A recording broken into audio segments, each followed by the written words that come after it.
Okay. Go ahead. I guess, as I've been repeating over and over again, like a broken record, is the thing that has surprised me most here on the ground is the logistical madness that is this situation. I guess I should have understood that or known that, um, because it's a crisis situation. And how do you possibly manage a situation where there's 4 million people crossing a border in the course of a 2-month period? And so that's what we've been doing most here, is trying to figure out, all right, are the right things getting the right places to the right people at the right time? The answer is resoundingly no.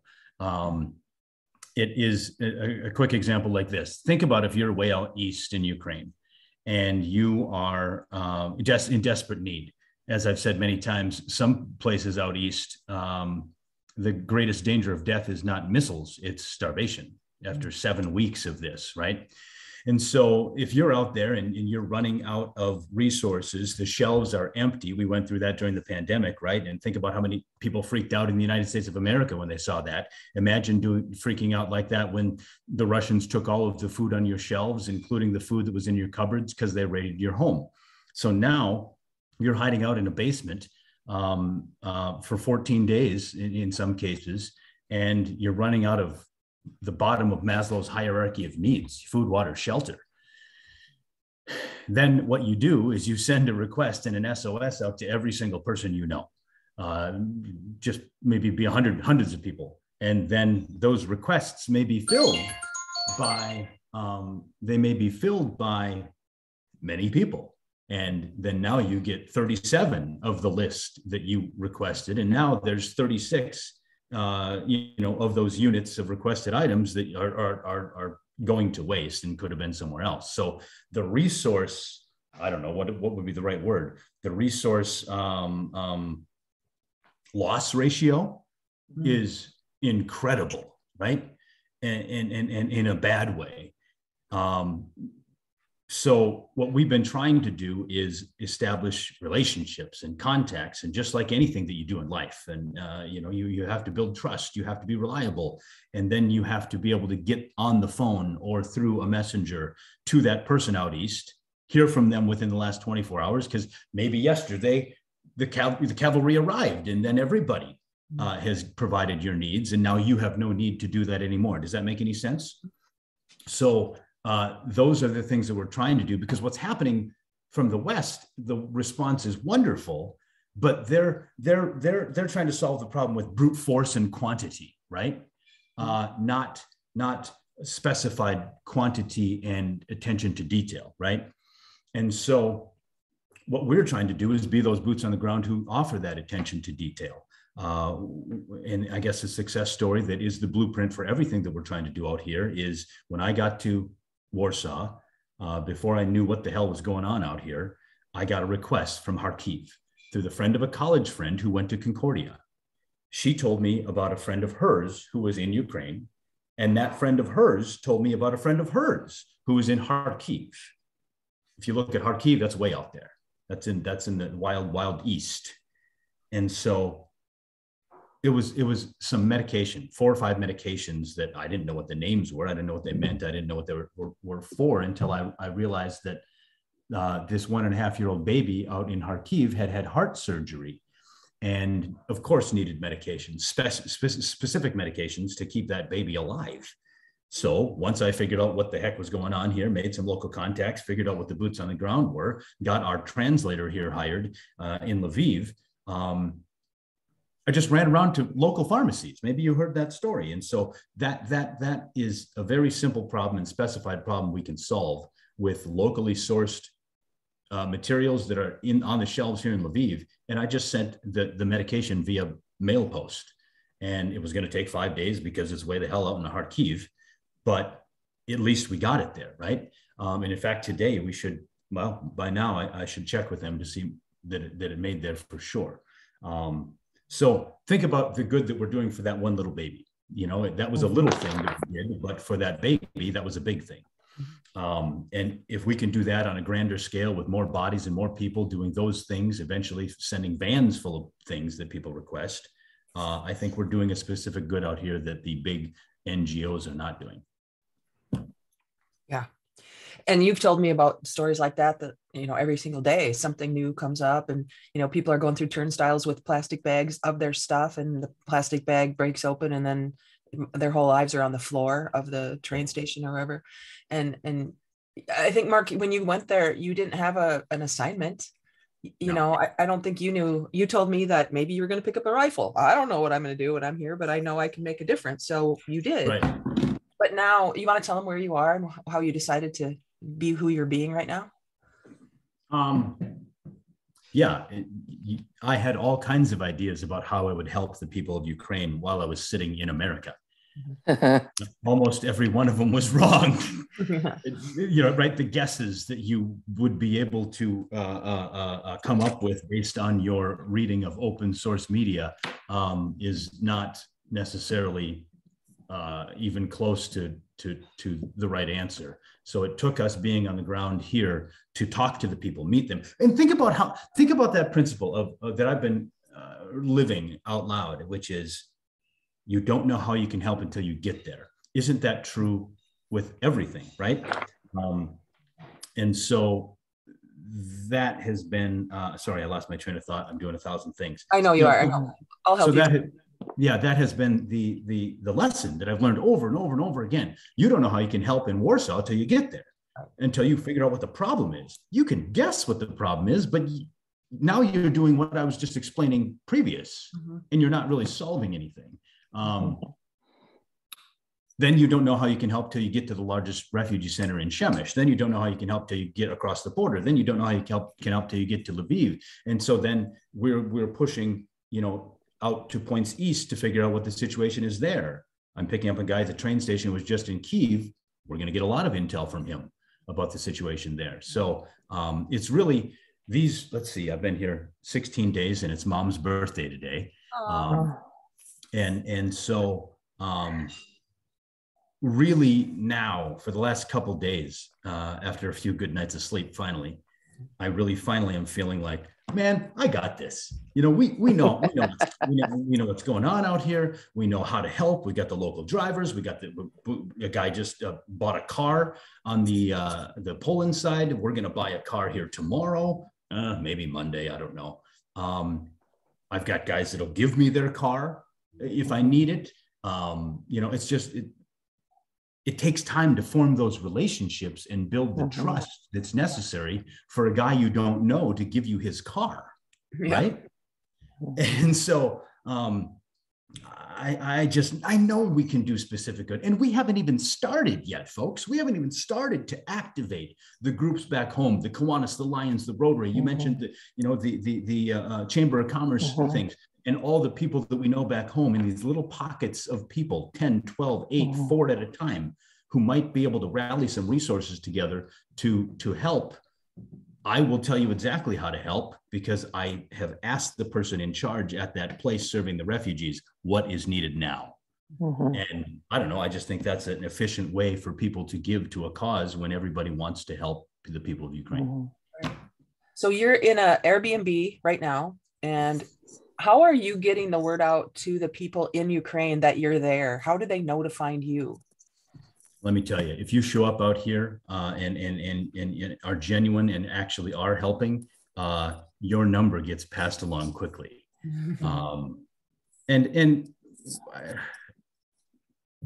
Like Jody, we talked about it a little bit the other day, that I always hate saying this, but the role that I've played, I hate it because it might sound like I think I'm a big deal, but the role that I played as America's national anthem singer, and the photos that are online, and if you Google my name, there's pictures with presidents and secretaries of defense and at our largest sporting events. That means something to these people, that guy showed up, right? And it builds an extra layer of trust, and it shows them that America cares. And when that word gets out, I have to keep my phone plugged in 24/7, because the messages that come in that I'm responding to are so numerous. Sometimes it feels like, holy cow, are we the only one helping? Because if little old me is getting the request, what is everybody else doing? Or maybe it's just that there's so much help that's needed maybe everybody over here is getting the same amount of requests. I have no idea, but I know that I'm being asked to do a lot. And what that's wonderful, because that's what we're here to do. A lot of people have come over here and tried to help, didn't have a plan, didn't maybe have the entrepreneurial spirit or hard charging attitude that our team does. And they have left because they couldn't figure out a way to help. Think about how hard it is to fly to a foreign country where you don't know the language, you don't know anybody. It's a war zone, so nobody trusts anybody. Mm-hmm. Think about how hard it is to come over here and actually help. Mm-hmm. And luckily, our team, we're up to the challenge. Mm-hmm. Do you guys have any specific questions for Mark? Yeah, tell me about who your team is. A ragtag group of volunteers just trying to do good. Okay. I didn't know anybody who was over here doing it. Maybe a couple people through Facebook, but of course they're just a Facebook profile. I didn't know them personally. Yeah. So my battle buddy, my ride or die guy here from California, we met online because there's little Facebook groups about people that are helping you connect there, and all of a sudden you start a conversation. I never talked to him on the phone, only on Facebook. On Facebook, his name was John Doe, because he is not on social media. He had created an account just for this. And so I met him on a street in Warsaw with extending a lot of trust. And he's a civilian, works out in California. He's a lineman supervisor for PG&E. And we just met up. He's a civilian, I'm a veteran. And we've been attached to the hip ever since. Now, the team grows every day because do-gooders attract do-gooders. And there's some people we've ditched, and some people because we think they're going to get us killed. And then there's some people that we keep, on the team. And so it is beautiful the way that people have come together with a willingness to serve and help each other and use resources and give connections. And so that's how you grow the team over here, is one trusted do-gooder at a time. Will you tell about the guy from Mount Sinai? Oh yeah. So I went through the process to make the decision that I was going. I posted it on Facebook on one day on a random week in March. 4 days later, after that Facebook post, the Washington Post was interviewing me. Crazy. And then from there, a guy in New York, a businessman, who is on the board of directors at Mount Sinai of NASA, one of the a prominent healthcare system in New York City. So he shot me a LinkedIn message, and he said, "Hey, if you heard your story, if you want to raise some serious money, give me a call. Pick up the phone." And it sounded like one of those LinkedIn pitches, which every message on LinkedIn is buy my thing, sell this thing. It's bullshit. And so I was like, fine, whatever. I thought he was going to pitch me a fundraising system, right? But I got over here to Warsaw, and I was just walking down the street one day. I was going through my different messages, following up with everybody, making sure I didn't let a Ukrainian slip through the cracks. And I picked up the phone and I called him because I Googled him, and I was like, well, this guy's kind of a big deal. But yeah, screw him, right? So a week later, once I was in Warsaw, I finally picked up the phone, and he's like, an amazing guy. And so we partnered together. He's kind of like me. He doesn't mess around. He just, if you're going to do something, you're going to do it all the way, and you're going to take action. You're not going to wait. And so we were kind of the same personality. One phone call, and he starts a 501c3 nonprofit for us, of which apparently I'm the vice president. And very simply called Ukrainian Children, because we were looking for URLs that were available. And we're like, you know what we want to do is help the children. Let's make it very simple and to the point. Ukrainian children, that's what we're about. And so what he had been doing was figuring out a way to get these Ukrainian mothers who don't have an income anymore because their father is either dead or out fighting the war. And he is getting them on like a cash card where you could load cash virtually online. And he's getting this to these Ukrainian women who are either displaced or without income. And he's sending them $250 a month out of his own pocket. Here's why that matters. Because the average income in Ukraine is $2,500 to $3,000 a year. So if you can cover 80% of an individual's bills during this time, that's the best way to help, because these people are not helpless. They live in a modern society. They know how to solve problems just like you and I. So the best way to help is not give things in charity. The best way to help is to empower that mother to make the decisions for her on her own. So he was doing that program independent of me or any other entity. We partnered together. Now we have a 501c3. We're just getting all the details launched. And so next week, we'll probably go wide with a national press campaign, because who over here was, I don't know, committed enough or long-term thinking enough to out of the blue create a 501c3 in the last 6 days? Yeah. Not many. And so we're zero overhead. Money goes directly to the people because I'm paying my own way here. So I'm not taking a salary. He's not either. And so that's one of the things that in a time where everyone's getting scammed with these things, you know, send me $20. I'll send you a picture of the thing you bought for the person tomorrow, right? Like, how much more reliable can you get? So. And $20 goes a long way, Mark, right? $29 gets you a rolling bag suitcase that will save a woman's sanity trying to move points west. And, you know, it would be $129 at Foot Locker in America. So I filled up a van yesterday and brought it down to the largest train station in Lviv. And those women, that's what was my post was yesterday. I wish you could see their tears of joy. I don't wish that you had to endure the tears of the woman who made it to the tent late, just like when I did it over in Shemesh, when the woman made it to the cart late. I mean, she was getting food from the World Hunger Kitchen, and she didn't know that the cart was rolling through so she could grab a much needed bag. Because think about it. Think about this. If your income is $33,000 a year US, you don't own a suitcase because you don't travel like we assume. Everybody here on this call owns a suitcase because we live in a world where we have the ability to afford travel. Think about that. Because if you had a suitcase, you wouldn't show up at the train station with your life in plastic bags, right? You would grab the suitcase that you own. They don't own a suitcase because they don't travel. They don't have the money to do it. So that's one simple thing that we can do that we've identified that everybody needs. Because, I mean, that's a luxury item to them, right? To spend $29 USD, let's see, 29 times 31 is 899. Yeah.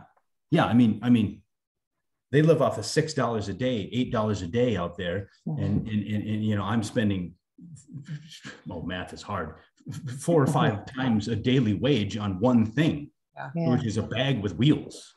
Blows their mind. So that's the way you noticed. I mean, that's what I love about you being there, right? You wouldn't have known that if you weren't there. You wouldn't have known that was probably the thing they needed most. And you gave me a list of things. I mean, you said $5 buys 200 pairs of earplugs for people who are sleeping 6 inches from somebody they've never met, you know, in those refugees. Oh God. Think about that. I mean, things I would never have thought about. $10 will buy this, $20 will buy this, $200 will buy this. Tell them about the van or the bus where you're exporting Ukrainians. We're manufacturing Swedes and Norwegians, folks. You know, we're getting, you know, it's just a moment of levity out here in a very serious situation. We were all, you know, drinking a beer at night after a long day. And we're like, you know what we're really doing here? We're manufacturing Swedes. Because these volunteer Swedish bus drivers are coming down from Oslo and whatever in Sweden. And they're getting the price down for a bus to cost basically $3,000. Stand by.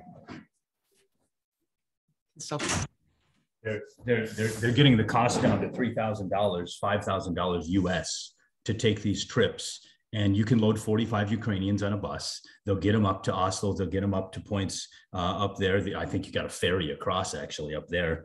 And they'll make them into Swedish citizens and Norwegian citizens, because that country, of course, has their quota of how many refugees they've decided to take. And so for $3,000, we can, I mean, it's horrible to think like this, but $100 a head, you can give a Ukrainian citizen all of the benefits of Western life and free healthcare. That's money well spent. And I've talked to them. It is true. The only thing that's stopping them from sending more buses is money. So every Lutheran church in the state of Minnesota should be doing a drive to sponsor their own bus full of Swedish citizens. Am I right? Right on. Right? We should be having some hot dish. Yes. Yes. Yeah. So, Mark, I have a real quick question, because it's something that I've done some reaching out to the NFL and Major League Baseball. Who do you know that, or could you just connect me with people you know, so I can write letters and make calls to those types of people? I know half the NFL and a third of pro sports. Let me work on that. Yes, please do get it to Jody, or she can get it to me, however you guys do it, because that is a place where I think that we can touch and get some help, as far as certainly for money, because in my experience, when you have to sleep in a foxhole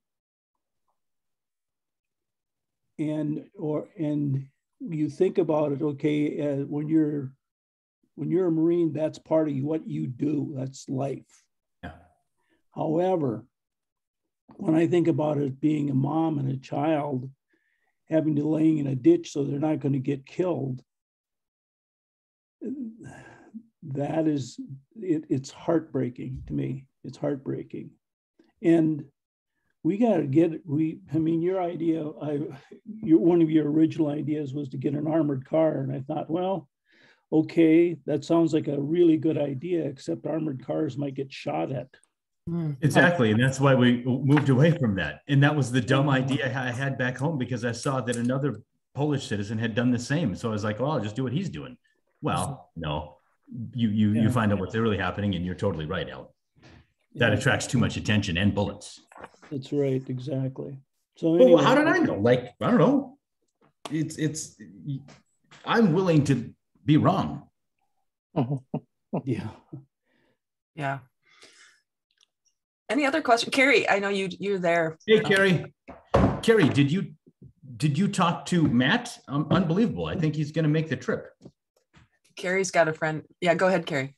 Yeah, I did. Sorry, my internet keeps cutting out, so I finally just turned off my Wi-Fi and I'm trying my cell service. So I've only gotten like half of what you've talked about, which I'm really sad about, because I missed the whole bus thing. And I'm recording it. Awesome. Yeah, I did talk to my friend Matt, and so I figured that he might be wanting to come and join you, and he'll be amazing. I mean, you guys will just, I think you'll connect, and I just think your personalities are going to be just amazing together. So I'm excited to hear where that goes. I had one phone call with the guy, and that's how it is. You kind of feel each other out, and you're like, yep, I think this could be a good partnership. And I feel that about him. So thank you for passing that on. He's from New Zealand, you guys. He's from here. He just lives in New Zealand now. Okay. Yeah. The other thing, I love the story about making Swedes. When I was talking to this woman, I don't know if you guys remember, when I was in New Mexico, and I was talking to this older woman, and she said, what gives you hope when we have Trump in the White House and all this stuff is going bad and da da da. And I said, I read a lot of historical fiction, so I read a lot about World War II. And I said that, when I look at the resistance and how those people were working together, that gives me a lot of hope. And I said, what do you do? And she said, well, she actually lived during World War II. Her parents were part of the resistance, and they worked at a hospital where they gave all of the Jewish people Scandinavian names. And then they moved them into, can't remember if it was Norway or Sweden, but it was another Scandinavian country that took those people too. So it's, yeah. So Mark has a Swedish last name. Is it Swedish, Mark? Yeah. Mm-hmm. So, Mark and I had last Sunday, Mark, we had that like deep dive conversation about life and existential stuff.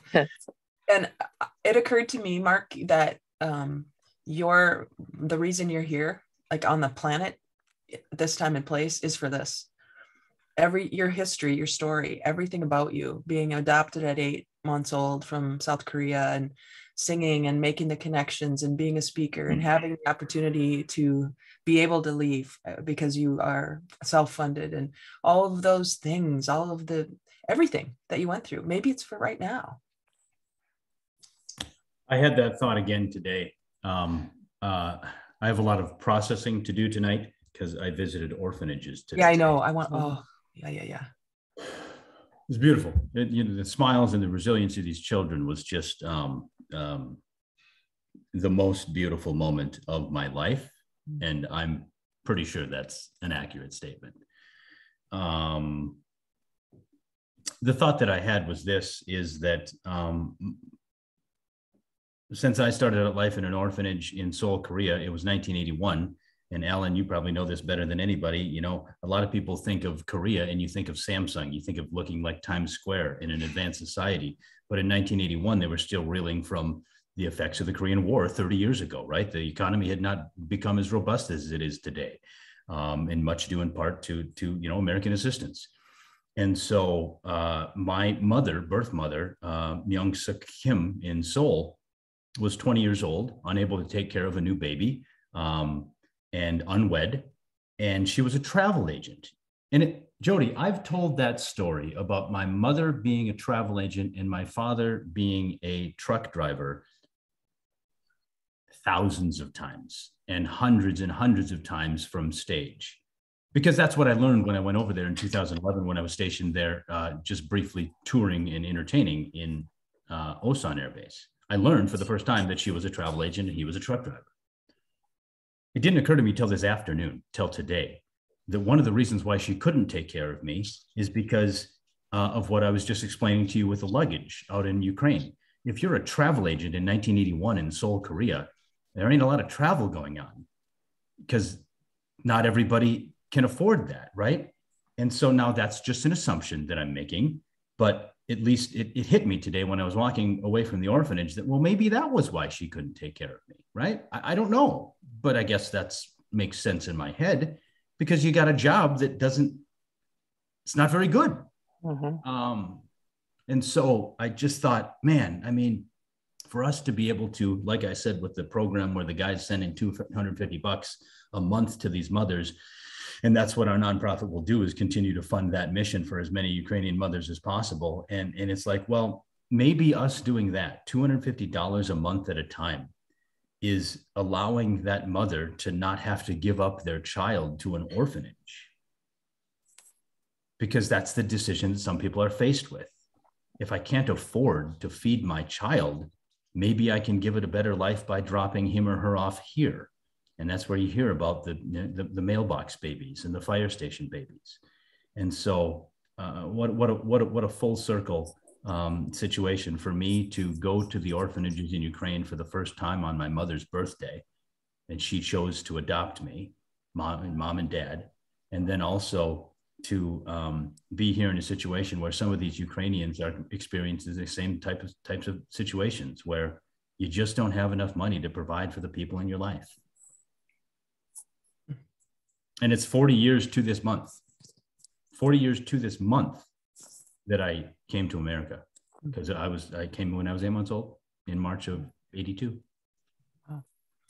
So there's your wanderlust, right? Your travel, your need to go and see and do, truck driver and travel agent birth parents. And it's just so cool. So, and Carrie, anybody else you have questions for Mark? I don't want to keep you, Mark, if you got stuff to do, but yeah, I better get well, off. I was just thinking that I would, piggyback on to what Jody was saying, that, all of these things in your journey landing you here is this moment is like your life is far from ready to be done. And so this moment is preparing you for something, whatever the journey more might be. Mm-hmm. And, I was thinking the other day, I think actually it was when I was talking with Matt, I remember you talking about being at, ground zero during 9/11, and you could say the same thing about that moment. And, you know, thinking, wow, all of these things have led up to like this huge thing.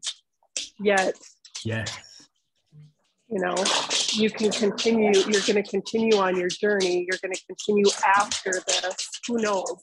Who knows what will come after this? And, you know, this is preparing you for the next one. Whatever, whatever it is, right? Whatever it is. And, you know, I think, you know, that's especially on hard days, remembering that the hard days also are preparing you for whatever might be next. And I love what you said about not knowing what people need until you're there, because that's so true with every interaction, whether you're in the same room as somebody in the US or somebody across the world or whatever. You have no idea what they need until you're there. And, you know, I had that same experience when I went to Africa. No idea what they needed until I was actually there. And I could sit and make all the assumptions in the world. And that's the same with even here when somebody needs something. And then I think of our underrepresented groups here, you know, with racial disparities and all the things. You don't know what somebody else needs until you actually ask. Yeah, you're right, Mark. Listening for sure. You got to listen, right? That's what you're saying, Carrie. Is you I guess that's maybe closes the loop there. You don't know anything else till you get there, until you listen. And listen, and truly, I think it's listening with your true self. You know, I think that we often think that we're listening and not necessarily listening until we actually are listening with our true higher self. Mm-hmm. You know, the only other thing that I want to add to that is back to the orphanage thing, just because I'm an adoptive aunt. And I think, you know, one of the things when I can't stand the word give up, when the mom gives up the child, because boy, oh boy, that takes an enormous amount of love for that child to place them in a place where they can have something better. And I think, you know, I hate the word give up, because God damn it, those women are fighting everything, and including their maternal instincts to do what they're doing by placing their child in a place where they think they can get help. So bless them, bless the orphanages, and bless the moms who are lovingly placing those children where they can get the best help. Yeah. Thank you for saying that. Yeah, I'm writing some of those thoughts down. Yeah, I think as we'll close this, Mark, for you to get back. Mm-hmm. Yeah. As we are connected to you, you know, you're half a world away right now.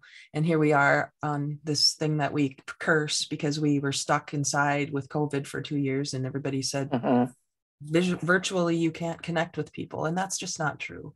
Mm-hmm. And so you and I've talked more in the last week probably than we talked in the year before that, Mark, because we'd pop in, you know, every now and then. Now we have a mission, and it's to just stay connected. And geography doesn't. And, you know, we'll do what we can to support you, Mark. So if there's anything specific you can ever think of, just let me know and I'll let us know. And Al will make his connections, and we'll do what we can to keep you going, keep you representing.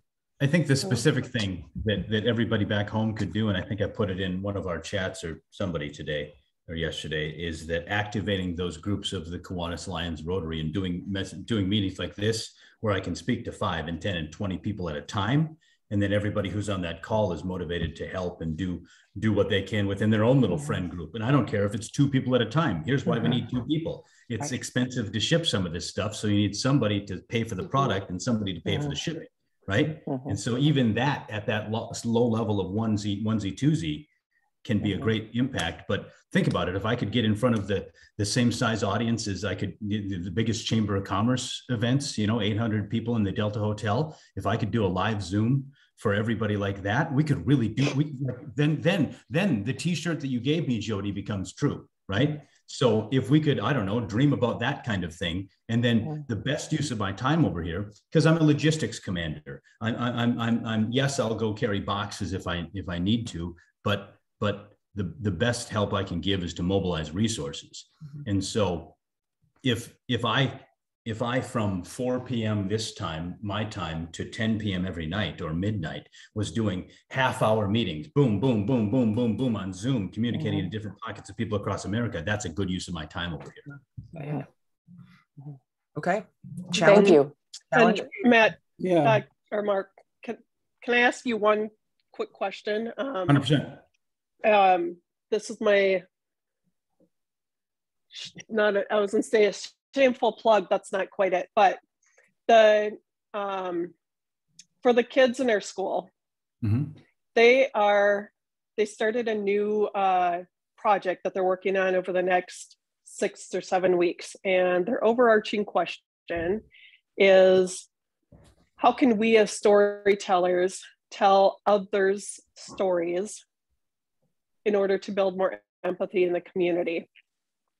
And last week we worked on, or this week, I mean, we worked on a little bit with Ukraine and why it is important to be able to tell that story to the community. And then this next week, we're gonna dive in a little bit with Columbine, and then we're going to kind of immigration and Native American stories and why that's important. So could you, since Jody, you're recording this, if you don't mind, if I like clip this little part out, could you tell my kids why it is important to be able to tell other people's stories, which is what you've been doing on this call? Yeah, give me just 30 seconds to draft that in my head. Yeah. Just 1 second. No, to put you on the spot, that's okay. Perfect. It's perfect. It's an important question.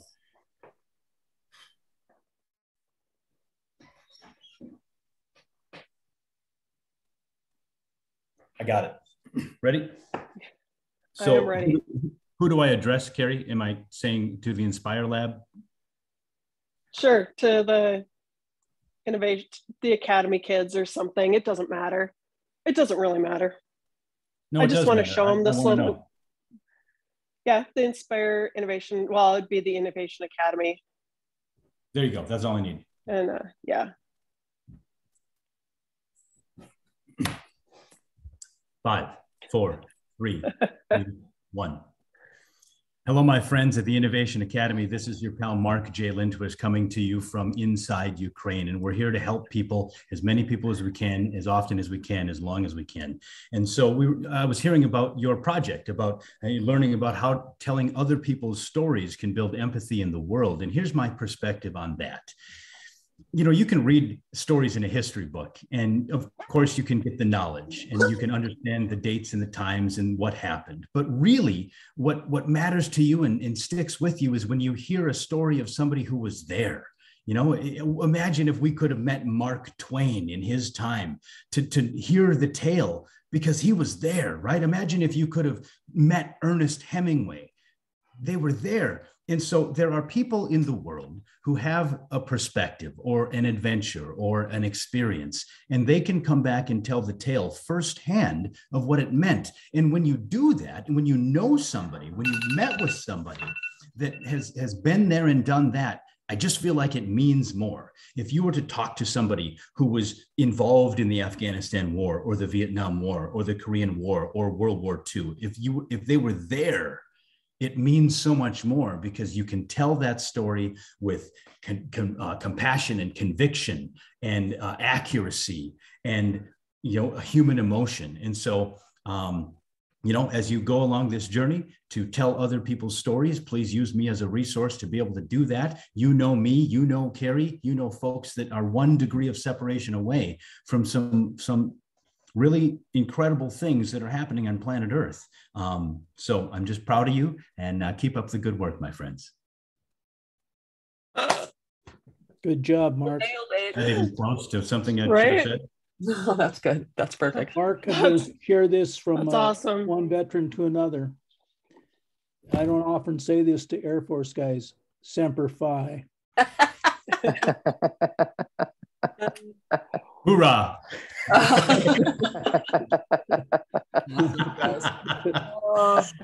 Thank you, Mark. Thank you. Thank you. We'll talk soon. Cargo's got your back. Love you guys. Thank you. Love you too. Bye. So that is available. I mean, he wants to do more of that, and if we can support him. Here's one thing that I want to say. There are people in the world, yes, who are always going to second guess. You know, what's Mark doing with the money? How can I trust Mark? I get it. But if I'm telling a story, I hope people would trust me, right? They may not know Mark, but I hope they would trust me. And so I think this is going to be a real good process for all of us. And I know there will be people who say, well, we have people here in our own community. Why aren't we giving money to them? I get it. So don't give money to them. It doesn't matter. Just do something with the money you have and the things you've been blessed with. You know, he's seeing what I'm not seeing over there. He's seeing things that I don't want to see. Yeah, I could see people thinking that this is just a political ploy so that you can get elected, and you know all the nasty things that come out. But knowing, I mean, I don't know Mark super well, but I know Mark well enough to know that he is so humble, and that is not that he would put all of that aside, you know, just to be able to help. Yeah. Just to do anything. In telling your story, you gain some success, you gain some following. And that's, I think sometimes people are a little bit jealous of that fact, because you know what? This guy is out there doing things and saying things. Now, while Mark is speaking, exactly 42 years ago, Marlene and I were thinking about adopting a child from Korea. Oh, it would have been Mark. It might have been Mark. And the thing is that actually we were going to get a little girl, but the miracle of miracles, Chris came along, and that was, we didn't need double trouble. So anyway, that story that he has lived, and actually every one of us has lived a story, it has to be shared. We should actually share all of our own stories, because you know what? In that story, for someone, there's a way that you can grow someone in a big way. And I'm listening to Mark, and I'm thinking about my sister Pam. Yes, you've got a great story. And I mean, when Mom had to give Pam up, and Dad, when she had to lovingly place her for adoption. Right. Sorry. And then for us to meet, you know, that many years later, you know, it's like, okay, so she and her husband, they just had their 54th wedding anniversary. Wow. And in the snow up in Rugby, North Dakota. But her life experience, having been adopted by a very loving family, and how literally she came to know my family in Devil's Lake, North Dakota, before she even knew that was family. Wow. And then years later, for her daughter Andrea, who's made the connection from here in Fargo. And now think about Mark and his story, in particular with the children in each of those orphanages. I admit to having tears in my eyes, because what an awful experience for the parents and children, the grandparents, the people of Ukraine. Yeah. How do we how do we, okay, now I'm lost for words. There's part of me that goes back to our own border and the parents that are separated from the kids. And, that stuff is still going on. There's still people detained there. There's still children that have been ripped apart. And how, I wonder, it's like that's all in the past now. So we're not focused on it. The things in Guatemala are still going on, but we don't talk about it. Remember when the kids were taken, all the girls were taken from the school in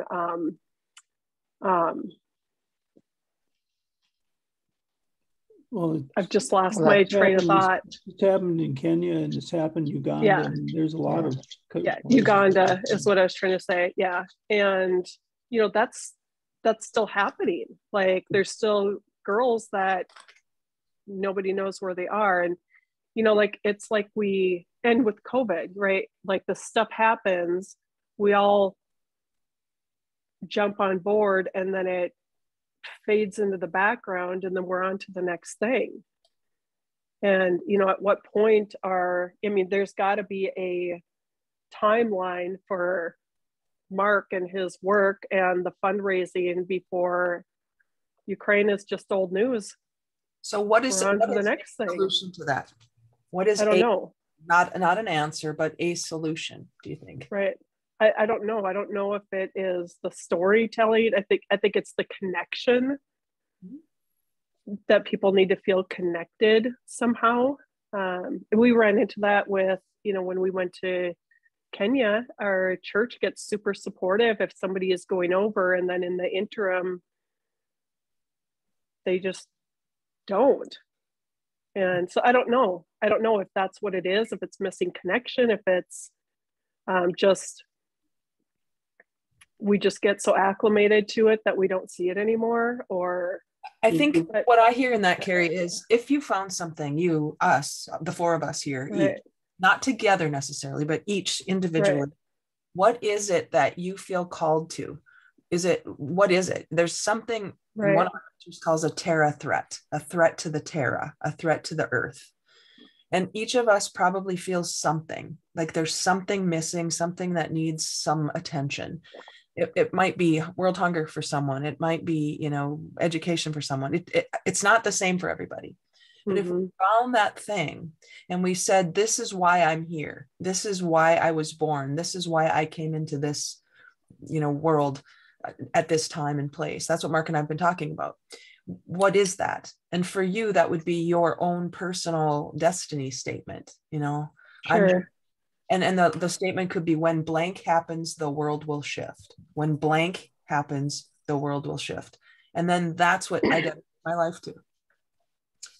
Then nothing else really matters because I'm not in control of anybody else's narrative.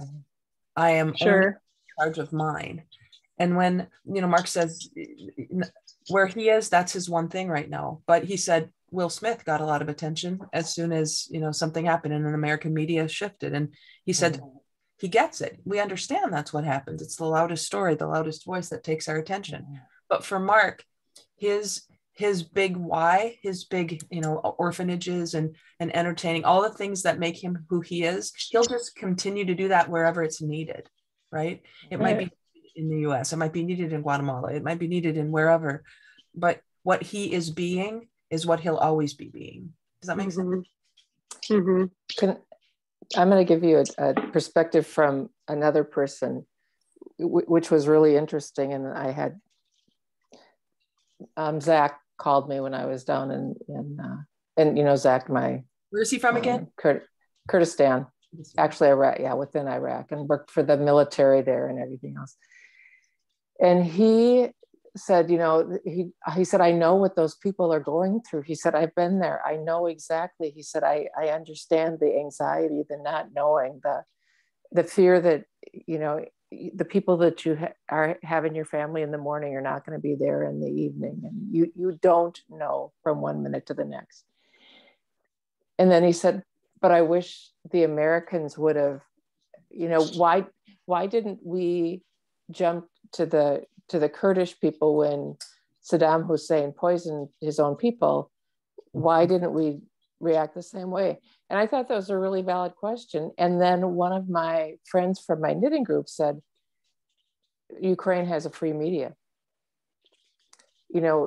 This is happening likely all over the world. We don't even know, but we know about this. So once we know, then we're responsible to act. But you're right, Carrie. I mean, there's, you name the things we know about. There are a whole lot more things we don't even know about. So, right. And I think that connection, especially what you focus on, Jody, is I think I had such an aha moment this week with that, because I was, trying to, and we didn't spend a lot of time with these kids learning about Ukraine because they're kids and there's, kind of a level that's appropriate for them. And they, they were learning, but they didn't really care, and they couldn't make this connection to storytelling. And, and I was struggling with that. And, because in my mind, I'm just like, how can you not care? And, like they're going to just grasp onto this, and they just weren't quite getting it. And until I was like, but you guys, my friend teaches, in one of the other schools, and her student is from Russia, and she's getting bullied because she's from Russia. And then it was like, it clicked of why would they do that? Why would they do that to a kid? And then it was, it all came together. And, and one, they had to make some kind of an artifact about Ukraine. And when, and two of the kids were like, can we work together? Because I want to do Ukraine, but the other one wants to do something with Russia and learn more about Russia, because not all the people in Russia are like this. And, and it was just like, it clicked. And I was like, I mean, so much more than what I could have imagined. But it was that connection that they could feel and really relate to that finally opened their mind, which is why we're doing this whole thing.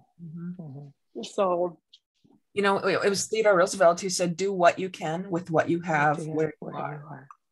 If we can just remember that every day, otherwise it feels very overwhelming, and it feels like America should be involved in everybody's crisis. Is that true? We have to go back to the shoulds. Whenever there's a should, we have to ask, is that true? The thing is, though, is that every day we have our military involved in something nasty all over the world. And should we be doing that? That's a good question. However, preventing the genocide that is occurring in Russia, at least we didn't put our military. Think about our military facing the Russians. The Russians would have stood no chance. And so the only option that Putin would have had was the nuclear option. Right. Because obviously, when the Ukrainians, although we did go in and help train them for this war, they didn't have the equipment nor the expertise to do what our troops can do. Right. And so there are bad guys all over the place. I think about, in particular, Africa, because that's where most of this stuff is happening. And my mind is racing with all kinds of things. One, the issues with Guatemala and Central America and even South America, that's a race issue, I believe. I think it's that we can't see white people helping Latinos move forward in life. I really think that's part of it.